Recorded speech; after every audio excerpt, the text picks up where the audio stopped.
¿Qué tal? ¿Cómo les va? Parecemos seres congelados en medio de tanta incertidumbre, pero a nuestros pies un terremoto de discusiones, de noticias que van y vienen, algunas preocupan, otras alivian. Lo que viene del mundo le levanta el ánimo a la Argentina porque es evidente que estamos muy lejos de la catástrofe y de la tragedia de otros países, pero si comparamos nuestros números con la semana pasada, tenemos ahí un peligro latente cada día.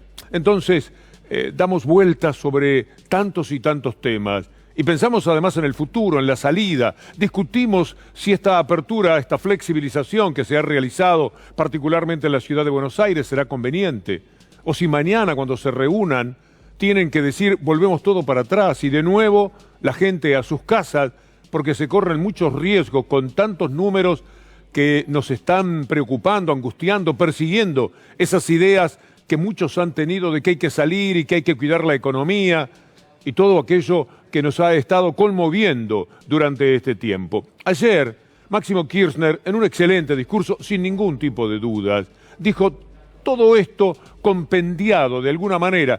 ¿Qué es lo que discutimos? ¿Cómo salir? ¿Cuáles son las mentiras? ¿Qué camino podemos llegar a recorrer para poder limpiar, como si estuviéramos limpiando la maleza, para poder caminar viendo un poco mejor el futuro? Entramos a ver títulos, hambre mata cuarentena. La pregunta es, ¿cuándo el hambre va a matar la concentración de la riqueza en la Argentina? Porque esto un día va a terminar. Porque los viejos de hoy fueron los jóvenes de ayer. Y los jóvenes de hoy van a ser los viejos de mañana. ¿Y saben qué? Cuando a mí me toque llegar a la de ellos, quiero que me cuiden. No que sea un valor fungible para que arranque la economía y que se muera el que se tiene que morir, porque la cuarentena es cuidar a la gente también. Tenemos que poner en el centro de la acción del Estado a la gente de carne y hueso, a esa gente de carne y hueso que en los barrios más populares y más marginales la está pasando realmente mal. Y que aquellos que piensen que es cosa de viejo y que es cosa de pobre, que la lengua se le haga a un lado si tienen gente que quiere. Es cosa de todos y todas salir adelante en esto. Un tramo de ese discurso que tiene que ver con todo lo que en estos momentos estamos viviendo y mezcla, por supuesto, la angustia de lo que está pasando en las villas, en los sectores más vulnerables. Andamos por los 600, hoy a la mañana todavía no conocemos lo que ha sucedido. Hace un ratito nada más supimos por la gente de La Poderosa que en Zabaleta, ¿se acuerda aquella niña? La va a mencionar Nacho Levi. A continuación, la primera que estaba contagiada, los 5 hermanitos se han contagiado también. Es decir, aquellos que están viviendo muy apretados, en conglomerados, son los que corren más riesgo. ¿Y dónde? Si no en las villas. Y ahí se ha llegado demasiado tarde, como bien lo dice Nacho. Lamentablemente, hace algunas horas a esos 3 casos de Zabaleta tuvimos que sumarle otros 6, absolutamente previsibles, absolutamente evitables, porque el miércoles pasado, hace una semana, entró al hospital Garraham una vecina de Zabaleta con una chiquita, hisoparon a las 2 y las 2 dieron positivo. Al día siguiente nosotros tuvimos que ir al CEFAC del barrio para que iniciaran el protocolo de contactos estrechos porque a las 2 de la tarde no habían recibido notificación. Lo llamaron por teléfono 12 horas después de que le dimos los datos y un día más después, o sea 48 horas después del diagnóstico, mandaron una caja de mercadería de secos, o sea ni verdura ni carne, y el kit de limpieza. 48 horas después de 2 diagnósticos positivos en una misma vivienda en la que vivían otras 7 personas, mandaron la primera gota de lavandina. Siempre es igual, a los más pobres todo les llega tarde. En las villas están casi entrenados para padecer promesas que nunca se cumplen. Hay un tal Diego Fernández que trabaja en urbanización, en el gobierno de la ciudad de Buenos Aires. En marzo del 2018 se despachaba con una promesa que si se hubiera cumplido, muy distinta sería la situación que tendríamos hoy día en la Villa 31, por ejemplo. Para el final del 2018 iba a estar todo muy bien. Estamos en la mitad del 2020, ya 1 año y medio después de que todo iba a estar listo. Es decir, no cumplen con nada y después se refugian en decir no pudimos terminar las obras por la pandemia. No es verdad, no se miente encima del dolor, de la frustración y de la postergación que vive esa gente. No se hace eso. Hoy, ¿en qué estado está? ¿Del proyecto arquitectónico, en qué estado está? Bueno, hoy tenemos 7 plazas terminadas, hechas a nuevo, tenemos aproximadamente el 20% de la infraestructura del barrio totalmente renovada. Infraestructura es pavimento, caños cloacales, agua potable, los tendidos de los cables de servicio, el desagüe pluvial. Eso va a estar terminado en su totalidad para fin del año 2018. Para el 2018 la Atendero no va a tener la misma infraestructura que la Ciudad de Buenos Aires. Solo para que conste, para que se acuerden y para que sepan que nos damos cuenta de las cosas que han ocurrido y para que los habitantes de la villa por lo menos tengan el alivio de saber que en algún lugar se dicen ciertas cosas, que ellos tienen que sobrellevar permanentemente de funcionarios que toda la vida le han mentido. Estamos hablando de gobiernos que tienen 3 periodos y que no pueden con lo que en todo el mapa de la República Argentina es una bolita. Haga el mapa y ponga Ciudad de Buenos Aires y dentro de eso un lugar importante y populoso, pero pequeño en la inmensidad de la República Argentina. Y no pueden con eso y le han mentido. Entonces, todo lo que ha ocurrido tiene que ver con la falta de agua, por ejemplo. Durante 10 días la gente no se podía higienizar y lo más importante, la vacuna era quedarse en casa y siempre con las manos limpias. Esos tienen agua y jabón, no. Jabón nada más. Agua no. En consecuencia, estábamos allí viviendo una circunstancia que tenía que terminar necesariamente en todo esto. Mire, lo que nos alivia no está bien, porque es lo que le pasa a los otros.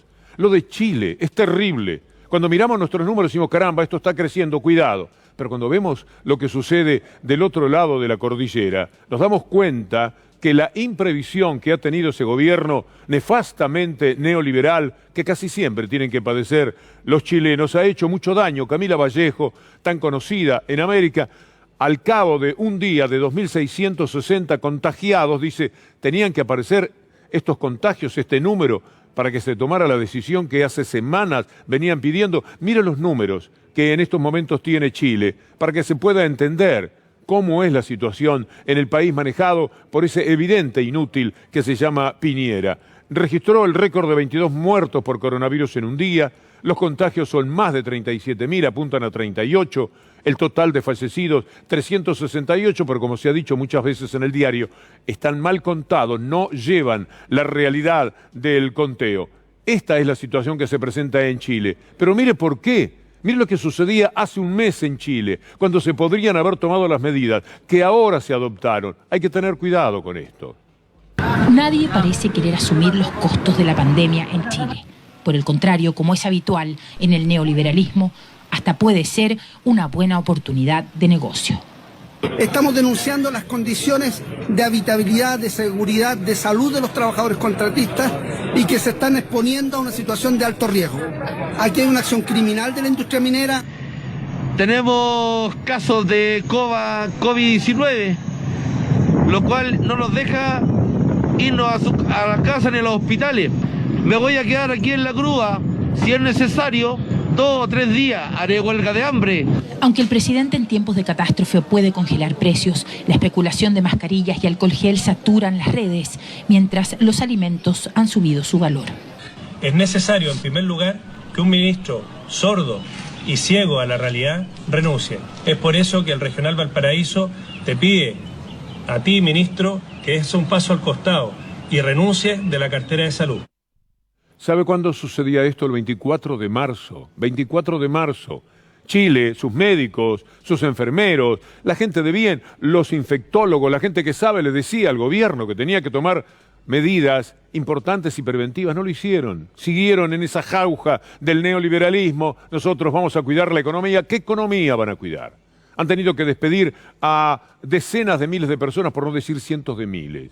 Y están en una situación con 37.000 contagios, con muertes que cada día acechan la vida de los chilenos. Pero también es verdad que algunos gobiernos que quieren hacer las cosas bien, como le pasó al argentino, tienen que enfrentar toda la locura que hay en sectores de la derecha. Mire lo que pasa en España. Los franquistas residuales, que no son tan pocos, y los de Vox, ese nuevo partido de derecha tan repugnante, se juntan para protestar contra la cuarentena, que es lo único que pudo ponerle un final, más o menos, a la curva que ahora ha descendido en España, prometiendo que prontamente habrá mejores noticias.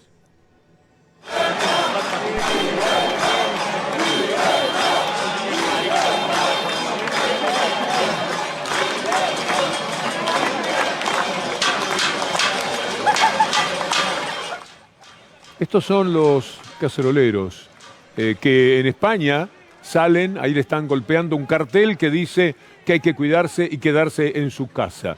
Esto es lo que se llevan por delante, permanentemente, siempre proceden así. Es una derecha impiadosa, son los mismos que andaban con rifles, con Winchester en Ohio, tratando de meter presa a la propia gobernadora porque no se bancaban una mujer que puede ser candidata a presidenta, de vicepresidenta. Y no querían de ninguna manera. Y en Detroit, usted se acuerda que paraban frente a los médicos y los insultaban.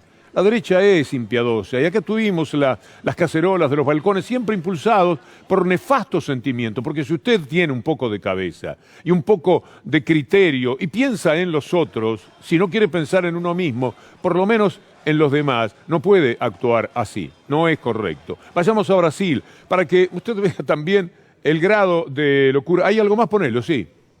En Salamanca.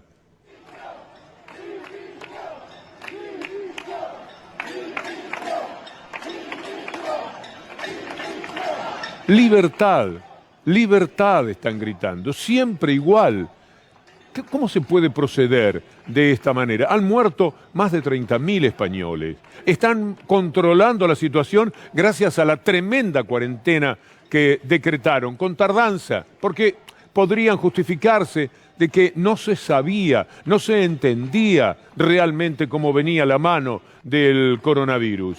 Pero después sí se supo. Y morían miles y miles de españoles todos los días. Pero ellos están gritando por la libertad de salir. Como si todo fuera la libertad. Como si manejáramos a 400 si se nos da la gana porque tenemos la libertad de ir a la velocidad que se nos antoja. No, tenemos que ir a 60, 80 o a 100 para cuidar la vida de los otros además de la propia. Y así podríamos poner decenas de ejemplos, pero ellos se refugian en el grito de libertad y el periodismo de derecha, tan parecido en su perfil al que tenemos nosotros, los acompaña y tienen esas ínfulas para salir a decir esto que estábamos escuchando, que es un verdadero disparate y que conocemos bien de balcones de Buenos Aires y de alguna otra ciudad de la Argentina. Le decía Brasil, mire Bolsonaro, escúchelo por un momento a Bolsonaro, prepárese para indignarse. O Brasil está quebrando. E depois de quebrar, não é como alguns dizem, né? A economia recupera. Não recupera. Vamos ser fadados e ver um país de miseráveis, como tem algum país da África subsaariana. Nós temos que ter coragem de enfrentar o vírus. Está morrendo gente, tá. Lamento. Mas vai morrer muito, mas muito mais. Se a economia continuar sendo destroçada por essas medidas. A gente vê o pessoal mais pobre de São Paulo, né? Continua naquela periferia, lá no Rio também tem uma imagem, continua todo mundo se movimentando. É só na classe média alta aí, que está tendo esse problema grave do comércio. Tem que reabrir, nós vamos morrer de fome, a fome mata.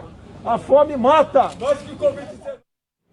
Eso sí que es buscarle la vuelta a la más idiota de las expresiones que pueda haber. De alguna forma había una respuesta en el contenido del discurso que escuchábamos en un principio de Máximo Kirchner. ¿Cómo le pasa al mundo un Bolsonaro, un Trump? ¿Cómo puede ser que esta gente estén a cargo de la vida de más de 200 millones de personas en el caso de Bolsonaro? ¿Cómo fue? Y lo hicieron muy bien. Van contra los gobiernos populares, aquellos que le tenían que poner dientes a millones de personas porque ahora podían comer carne. Y eso lo tenían que tirar abajo porque, por supuesto, para hacer eso había un poco de justicia y algo le tocaban de los intereses a ellos. A este Bolsonaro, así como es encima, siempre se le ocurre meterse con la Argentina. Escúchelo. Presidente, o que na opinião do senhor explica o Brasil ter 12.000 mortos e a Argentina ter 320 pelo Covid? É só você fazer a conta por 1 milhão de habitantes, tá? E talvez o que está... Vamos falar da Suécia? A Suécia não fechou. Pronto, a Suécia não fechou. Você está defendendo, com toda certeza, entrou para a ideologia. Você pegou um país que está caminhando para o socialismo, que é a Argentina. É isso que você faz. ¿Cómo le pasó a Brasil eso eliminando adversarios? Bolsonaro es presidente porque Lula no pudo ser candidato. Y Lula no pudo ser candidato por un juez que le inventó una causa que es uno de los mayores dislastres que uno puede conocer jurídicamente. Y a Dilma la bajaron sin siquiera poderla acusar de corrupción, como muchísimas veces estilan. ¿Y quién lleva la voz cantante? Por supuesto, los medios de comunicación. Eliminan todo lo que está enfrente, todo lo que pueda hacer más feliz al pueblo, o por lo menos intentarlo, no siempre se consigue. Pero de eso se trata. El poder político se ocupa del pueblo. La democracia es lo que le permite al pueblo estar en condiciones de discutir con la aristocracia, con la élite, con los dominantes de la economía, un poco mejor el mundo que tienen que sobrellevar. Esto es lo que han hecho permanentemente. Mire, en la Argentina, para poder eliminar todo, en determinado momento inventaron lo de la mesa judicial. Ahí estaban sentados un tal Pepín, un Angelici, un Macri, un Garabano, unos personajes, Clusella, la gente de Clarín, por supuesto, asistiendo permanentemente, la de La Nación. Tenían una mesa que además se extendía hasta la propia ciudad de Buenos Aires, para que María Eugenia Vidal y Contegrán le dieran una continuidad, para que fuera una mesa con una pata más en la capital de la provincia de Buenos Aires.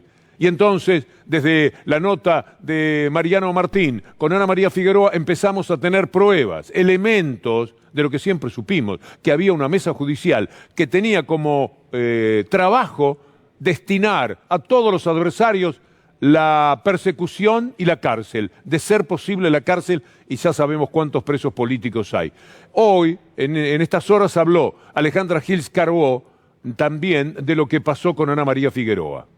Dijo Bruno Macri directamente me querían echar a los gritos por los diarios. Dijo Bruno Macri directamente me querían echar a los gritos por los diarios. Se armaron causas para presionarme en una serie de maniobras que venían de presidencia. Ahora no tengo ningún motivo para dudar de lo que dice Ana Figueroa, que es una persona, una profesional muy seria y una jueza de mucha trayectoria. Alejandra Gils Carbó.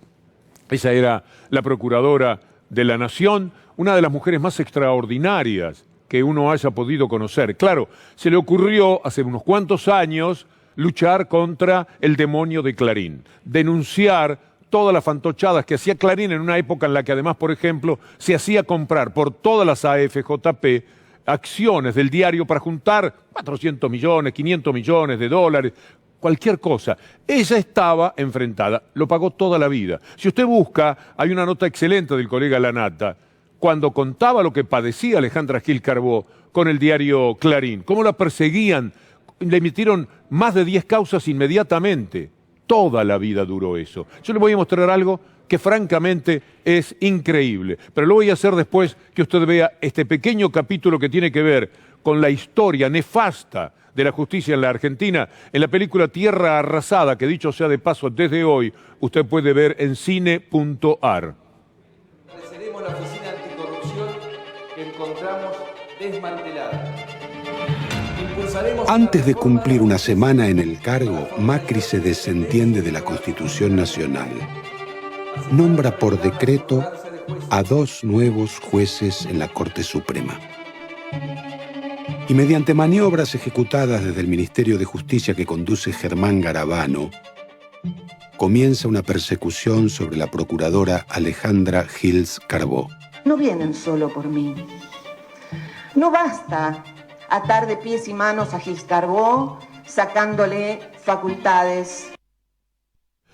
Alejandra Gils Carbó. Le voy a mostrar una cosa que le va a parecer una exageración de mi parte. Con Alberto Mar, un colaborador con el que vamos a sacar próximamente un libro sobre todas las infamias que más o menos vamos mostrando cada día.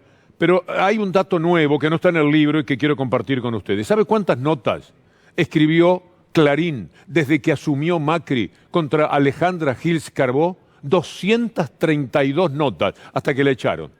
232 notas. No es para nada creíble. Por supuesto, acusándolo de todas las cosas que se les iban ocurriendo. Le vamos a mostrar algunas de las notas y dígame usted si se puede vivir de esta manera. Pero mucho más que por Alejandra Gils Carbó, pregúnteselo por la democracia. Mire todos los títulos. La UIF, que pidió la indagatoria porque había encubierto a Lázaro Báez con el fiscal Carlos Gonella, otro con el que la tenían siempre. Citan a Gils Carbó para que diga si pensaba remover a Alberto Nisman de la AMIA. uno tras otro. Le vamos a mostrar algunos de los 232. Sucesión presidencial. Gil Carbó, que tenía que hablar con Macri. La lucha contra la corrupción, el gobierno retoma la ofensiva. Aunque Macri quiere su salida, Carbó tiene que ir a la Casa Rosada. Tenía que reunirse con él. Una procuradora con un récord de 24 denuncias penales, decían los criminales mediáticos de Clarín contra Alejandra Gil Carbó. El macrismo cruzó a la procuradora. Siempre queda el juicio político, doctora Gil Carbó. Siempre la amenaza, siempre la persecución. 232 veces esto que usted está viendo. Gil Carbó también está en la mira por los gastos en muebles, por los muebles de un edificio sospechado. Una de las más grandes mentiras que se hayan visto. Las alternativas para lograr el desplazamiento de la procuradora, los efectos de la estrategia de victimización de Gil Carbó. ¿Quiere seguir? 232. ¿Cómo se vive así? La diputada Carrió apuntó a Carbó, la representante de Clarín para todas estas infamias, usó a la procuración para hacer negocios y garantizarles la libertad a todos los corruptos que hubiera. El gobierno presiona a la procuradora y Germán Garabano, bestia jurídica, pidió que mejor pida licencia por lo menos. La procuradora procesada, parece Laura Alonso, de la que se ocupaba muy bien hace un ratito Pablo Dugan. Mejor opción de Gil Carbó es renunciar, decía esta impresentable y vergonzante funcionaria. Aquí vamos a detenerlo porque si no, no paramos más. Una más, esta, bueno, otra maniobra extraña de Gil Carbó. La procuración alquiló un pozo. ¿Se puede vivir así? Cambiemos logra la magistratura. Mientras tanto, un verdadero show inunda la opinión pública. El objetivo es instalar como una verdad irrefutable que la corrupción fue el eje de la gestión anterior. Una mega corrupción de Estado. Afanaron todos. De una mega red de corrupción como la Argentina no había conocido hasta ahora. ¿Cristina no va a terminar presa? Permiso, por favor. Creo que Cristina tiene que estar presa. Y que devuelvan la plata. Debería estar presa. No tengo duda que puede ser plata de Cristina. Cleptocracia. Cristina Kirchner, Máximo Kirchner, Néstor Kirchner. Juicio y castigo. Programas de 32 puntos de rating. Evidentemente la gente lo creía y lo seguía. Son las cajas secretas de Cristina es responsable, obviamente, la red de corrupción o de la ruta K. Todos los caminos de la corrupción Conducen a Cristina, ninguna duda. Así se escribió la historia de los 4 años del macrismo, del clarinismo, de todo lo que hemos tenido que sobrellevar. La democracia en una crisis pavorosa, el Estado de Derecho inexistente. Pero para que sea más claro, la denuncia la vamos a hacer con alguien del PRO, Mario Cimadevilla, que tuvo que tomar de ese líquido amargo que le hacían pasar a cualquier persona que quisiera algo de justicia. Él tenía que vérselas con Garabano. Garabano traicionó la causa de la AMIA, impidiendo el buen juicio sobre los encubridores del delito contra la AMIA. Escuche lo que dice Mario Cimadevilla. Desempeño de la querella, los abogados de la unidad eran permanentemente hostigados por los hombres del ministro Garabano, para que no preguntaran, para que no fueran inquisidores, para que no trataran o no charlaran con los integrantes de otras querellas, prácticamente para que tengan una actitud pasiva. Las conversaciones eran con Garabano, en su momento colaboraba con él con Teherán, eran las personas con las que nosotros charlábamos. Directamente Garabano era el interesado, el que se interesaba, mencionaba al presidente. ¿Cómo lo hicieron? ¿Con qué personajes lo hicieron? Siempre con delegados del poder enorme de esos medios de comunicación. Una de las más conspicuas es Patricia Bullrich, que ahora anda pensando en ser presidenta. Por eso quizás es que pedía que lo guarden a Macri, o decía, lo tenemos guardado a Macri porque si no hace el ridículo o lo toman a la chacota. Podemos poner el destacado de... Ahí está, Bullrich reveló que tienen guardado a Macri por temor a que se convierta en un Puchinbal. Y de paso, Bullrich empieza a candidatearse. ¿Ustedes vuelven? Sí, volvemos. Vamos a decir... ¿Macri como candidato no? No sé quién va a ser candidato. Vos vas a ser la candidata. No me parece que Patricia, sea... ¿vas a ser la candidata a presidente? ¿Te jugarías a ser la candidata a presidente? Mirá, yo creo que en este... Yo siempre ¿irías a una paso con... Una vez te lo dije cuando vine acá, que me preguntaste si iba a ser candidata a vice. Y te dije, cuando yo estoy en un lugar, juego a ese lugar. Yo no soy presidenta del PRO, juego a que el PRO crezca. Porque si el PRO crece y Juntos por el Cambio crece la posibilidad de que alguno del equipo sea candidato. Si no, no va a ser ninguno. Si cada uno ahora apuesta a su proyecto individual, no crece el conjunto. Así que no me parece una discusión.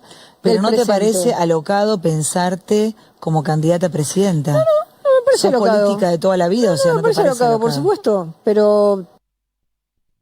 Y si Trump es presidente de Estados Unidos, dígame la verdad, ¿por qué la señora no podría ser presidenta de un partido, en nombre de un partido de la derecha en la Argentina? Tal como es el corrimiento de la derecha, cuanto peor es la gente, cuanto más despreciable la condición humana a la que uno aspira, mejor. Y entonces, ¿por qué no Bullrich? Pichetto es un candidato extraordinario también.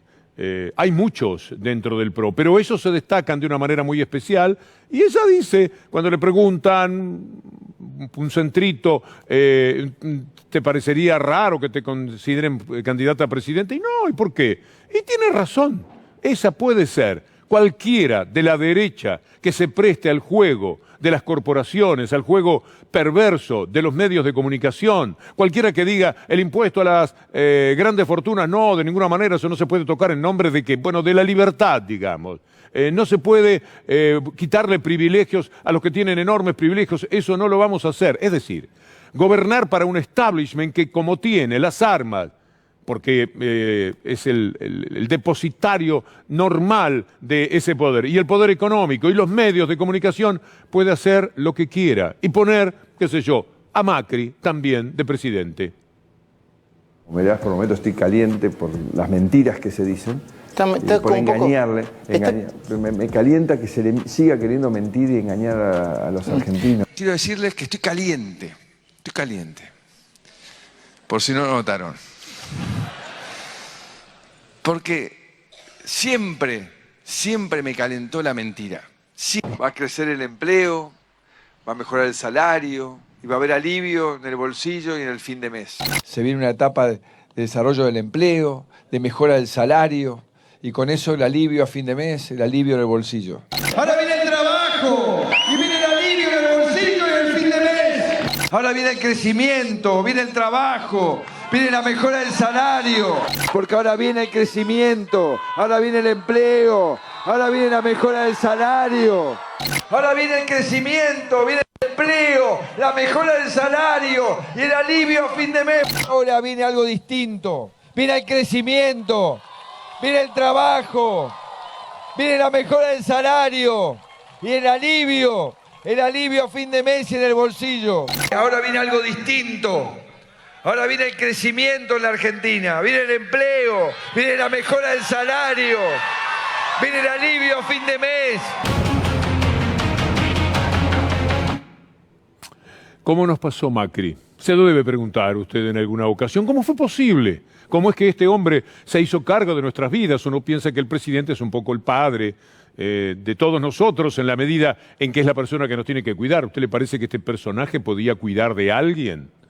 Y nos pasó Macri. Pero con Macri nos pasó Duhovne, nos ocurrió Caputo, vino el tal Sanleri, entró de nuevo el Fondo Monetario Internacional, se metieron los bonistas, los medios de comunicación se quedaron con todo lo que habían pretendido siempre y no les daban, y por eso inventaban 232 notas contra una verdadera señora de lo jurídico como Alejandra Gil Carbó para echarlos, y la corrupción era permanente. Hoy, por tiempos, ya se estuvo ocupando además Pablo Dugan, Félix Kraus le quitó a la Oficina Anticorrupción el horrible rol que le había entregado la impresentable Laura Alonso, querellando a todo lo que tenían enfrente políticamente, el daño que nos han hecho, a la moral de algunas personas, estigmatizando y persiguiéndolas, metiéndolas presas.